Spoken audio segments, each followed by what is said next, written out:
बहू, यह मत भूलो कि भगवान सब देखता है। मम्मी जी, आपसे कितनी बार कहा है मैंने कि मुझ पर यूँ हुक्म मत चलाया कीजिए।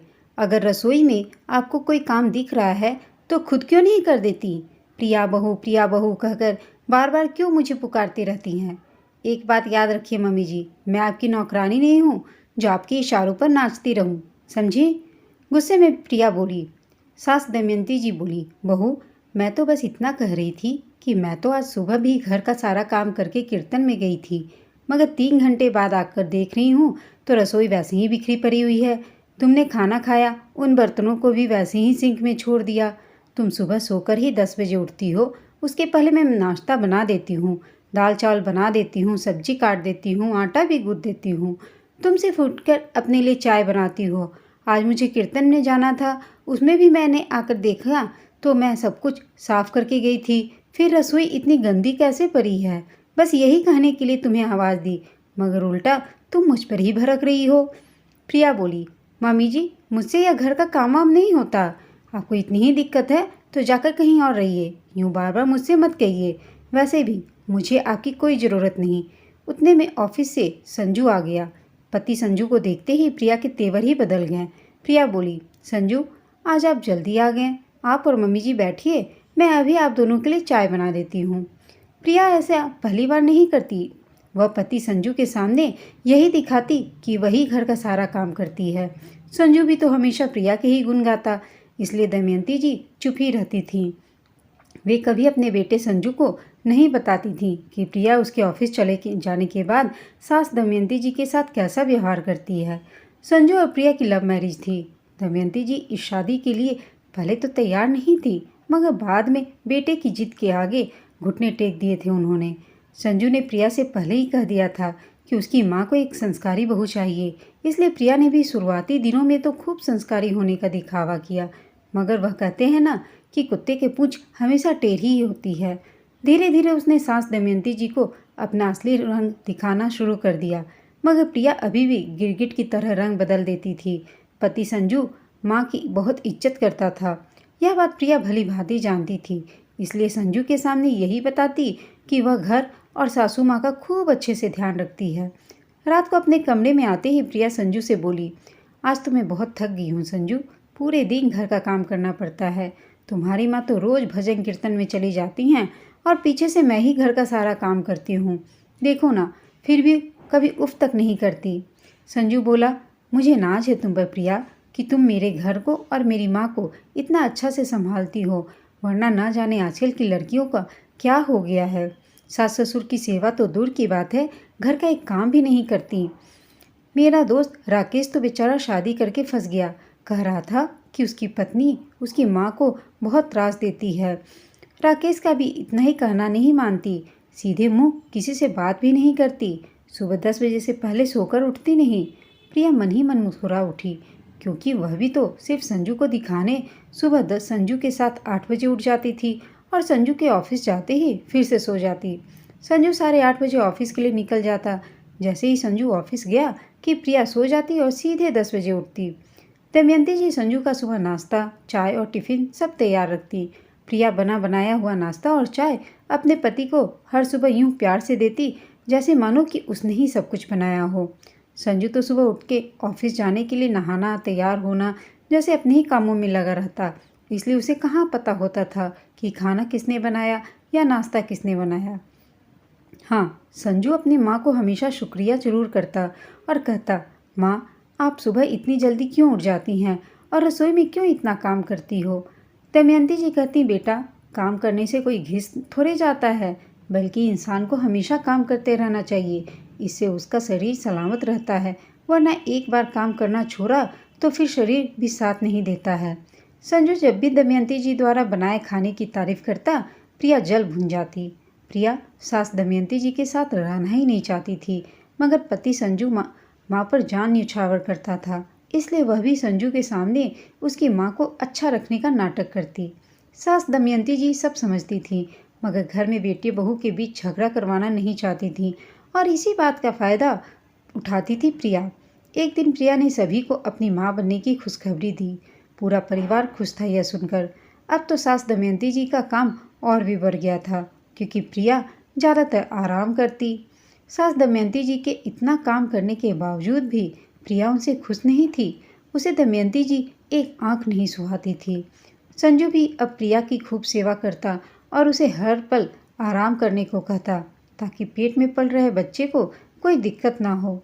दोनों पति पत्नी अपने आने वाले बच्चे के लिए खूब सपने संजो रहे थे। प्रिया ने आज बाहर से खाना मंगवाया तो दमयंती जी बोली, बेटा ऐसी हालत में घर का बना शुद्ध खाना ही खाना चाहिए, बच्चे के लिए बाहर का खाना अच्छा नहीं है।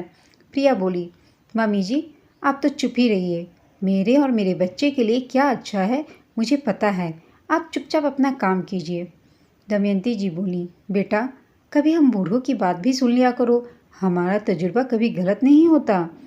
संजू के ऑफिस से आने के बाद प्रिया बोली, संजू बुरा मत मानना, मगर मेरी ऐसी हालत में मुझे अच्छा खाना खाने की ज़रूरत है। तुम्हारी माँ के हाथों का खाना मुझे बिल्कुल भी स्वादिष्ट नहीं लगता, इसलिए मुझे बाहर से खाना मंगवा कर खाना पड़ रहा है। इसलिए मैं सोच रही थी कि क्यों ना हम एक कुक रख दें ताकि मुझे और मेरे आने वाले बच्चे को पौष्टिक खाना मिल सके। संजू बोला, हाँ ठीक है, कुक रखने में क्या बुराई है, रख लो कुक। दूसरे दिन ही प्रिया ने अपनी सहेली से बात करके उसके घर जो कुक आती थी उसी को खाना बनाने के लिए अपने घर में रख लिया। दमयंती जी संजू से बोली, बेटा मैं दोनों समय का खाना बना तो रही थी, फिर कुक की क्या ज़रूरत थी। संजू बोला, मम्मी प्रिया को खाने में कुछ स्वाद ही नहीं लग रहा है, इसलिए उसने कुक को रखा है। अच्छा है ना, आपको भी आराम मिलेगा। दमयंती जी उदास होते हुए बोली, बेटा मुझे तो वैसे भी काम करना पसंद है, कुक को रखकर तुम लोगों ने मुझसे मेरा काम ही छीन लिया। संजू बोला, मम्मी उदास क्यों हो रही हो, आप कुक को बताते रहना कि किस तरह से कौन से खाने में क्या डालना है। अब रोज़ सुबह शाम कुक खाना बनाने आती, आदतन दमयंती जी भी रसोई में आकर देखती और कुक को कुछ न कुछ बताती। प्रिया ने जब सास दमयंती जी को रसोई में कुक को इंस्ट्रक्शन देते देखा तो बोली, मम्मी जी यह कुक आपसे कई गुना अच्छा खाना बनाती है, इसलिए आपको रसोई में आकर उसे बताने की कोई ज़रूरत नहीं है। बेहतर होगा कि आप पूरे दिन अपने कमरे में रहें और खाना खाते समय अपना खाना लेने आ जाएं। बाकी घर के कामों में दखलंदाजी करना बंद कर दीजिए। हमें पता है कि हमारा घर हमें किस तरह से संभालना है।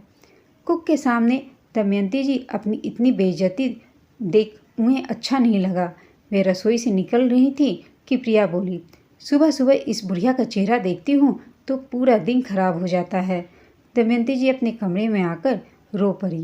प्रिया ने अपनी पूरी गर्भावस्था के दौरान दमयंती जी से सीधे मुंह बात तक नहीं की, उल्टा खरी खोटी सुनाने में कोई कसर नहीं छोड़ी। दमयंती जी हर बार खून के आंसू पी जाती।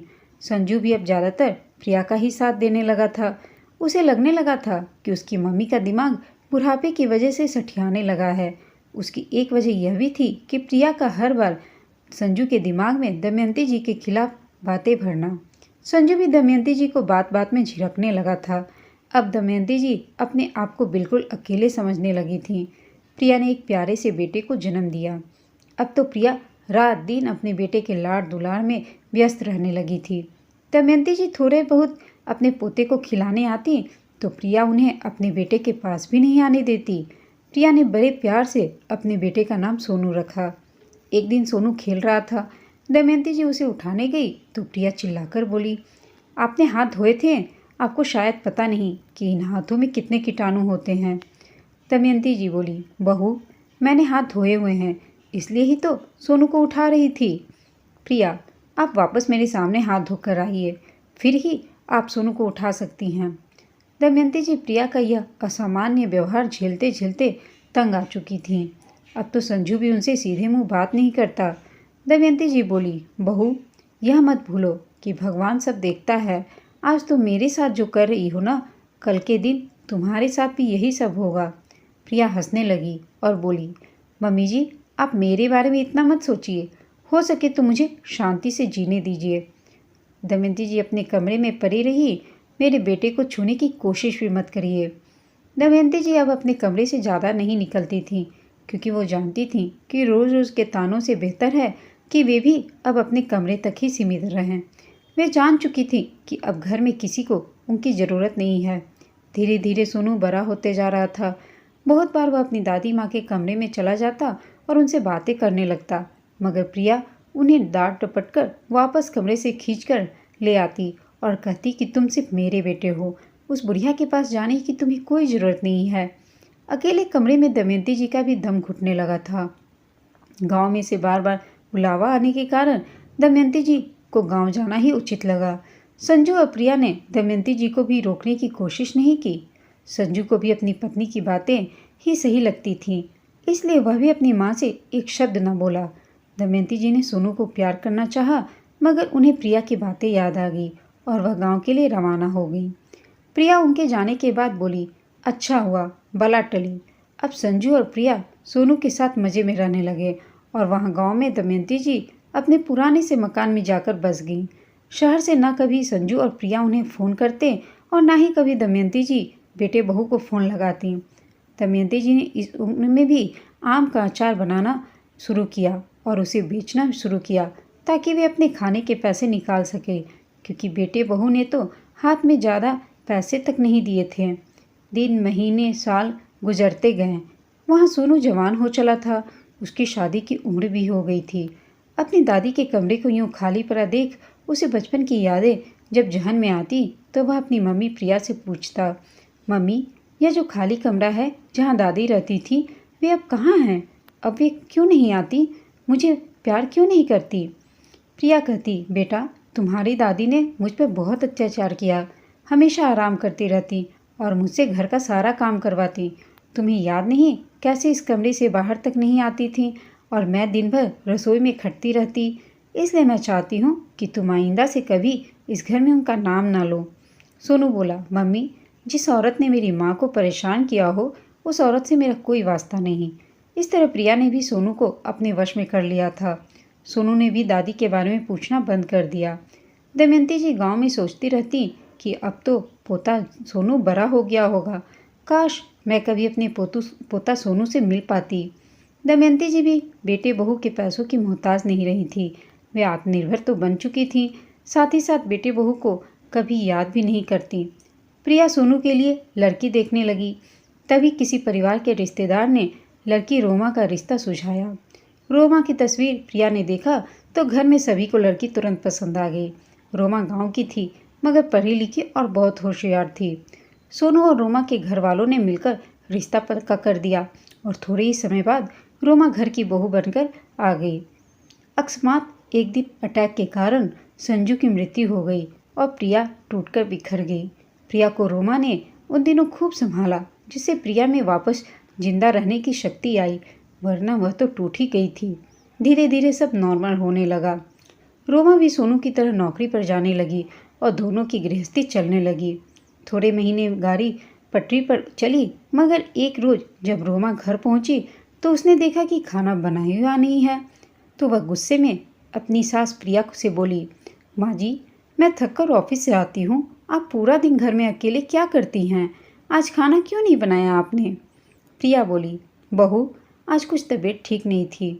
रोमा चिल्लाकर बोली, मम्मी जी सिर्फ खिचड़ी या दलिया ही बना देती, आपको तो पता है ना कि मैं ऑफिस से थक कर आती हूँ और खाना बना हुआ नहीं मिलता तो मेरा पारा चढ़ जाता है। उतने में वहाँ सोनू भी आ गया। सोनू भी रोमा की हाँ में हाँ मिलाते हुए बोला, हाँ मम्मी आप दिन भर घर में रहती हो, एक खाना ही तो बनाना होता है। रोमा मेरी कमाने में मेरी मदद करती है, तभी तो इतने खर्चे निकल पाते हैं। आज सोनू और रोमा से ऐसी बातें सुन प्रिया को अपना अतीत सामने खड़ा दिखाई दे रहा था। प्रिया को अपने आप में दमयंती जी और सोनू में पति संजू की छवि दिखाई पड़ रही थी। मानो दूर से दमयंती जी यही दोहरा रही हों कि बहू यह मत भूलो कि भगवान सब देखता है। प्रिया समझ चुकी थी कि यही तो अभी शुरुआत है, आगे जाकर उसका भी हाल अपनी सास जैसा हो जाएगा, क्योंकि जो जैसा करता है वैसा ही भरता है। प्रिया को आज मन कर रहा था कि वह दमयंती जी की खबर निकाले, मगर घर में क्या कहेगी, और दमयंती जी को तो अपने बेटे संजू के निधन की भी खबर नहीं दी गई थी। किस मुंह से दमयंती जी के सामने जाती, यही सोचकर निढाल सी होकर बैठ गई और भगवान के सामने आकर रोने लगी और बोली, हे भगवान मुझसे कितनी बड़ी गलती हुई है। मैंने माँ समान सास को बिल्कुल इज्जत नहीं दी, इसलिए अब शायद मुझे भी ऐसे दिन देखने पड़ेंगे जो मेरी सास ने देखे होंगे। हे भगवान, मुझे भी उठा ले, क्योंकि मुझ में तो इतनी शक्ति भी नहीं कि मैं यह कहर सहन कर पाऊँ। प्रिया फूट फूट कर रो रही थी। उधर गांव में दमयंती जी को किसी से अपने बेटे की खबर मिली। वह दौड़ी दौड़ी प्रिया के पास आई और प्रिया ने उन्हें देखा तो उनसे माफ़ी मांगी। दमयंती जी ने अपनी बहू प्रिया को माफ़ कर दिया और वह प्रिया के साथ ही रहने लगी तथा अपने पोते सोनू और रोमा के साथ मिलजुल कर हंसी खुशी रहने लगी। उन्होंने रोमा को समझाया कि सास भी माँ होती है, उनकी इज्जत करनी चाहिए। दोस्तों, आपको यह कहानी कैसी लगी हमें कमेंट करके बताइए। साथ ही कहानी अच्छी लगी हो तो इसे लाइक, शेयर और चैनल को सब्सक्राइब करना ना भूलें। कहानी सुनने के लिए आप सबका धन्यवाद।